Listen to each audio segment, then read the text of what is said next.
Davido, the Omo Baba Olowo, keeps doing big things. Davido's level and other artists' levels are not the same. Davido was seen as he was boarding his luxurious private jet. Davido does not fly commercial. Whenever Davido is flying, it's always private jet. You have to see this beautiful and luxurious private jet Davido was boarding as he was leaving Atlanta to Miami. Davido has a big business meeting in Miami.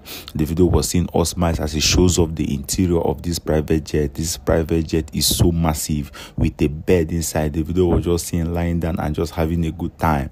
Davido, you have to see the expensive and luxurious cars that brought him to the airport before he was leaving. Davido will be landing in Miami, where he have a very important business deal he will be locking out soon.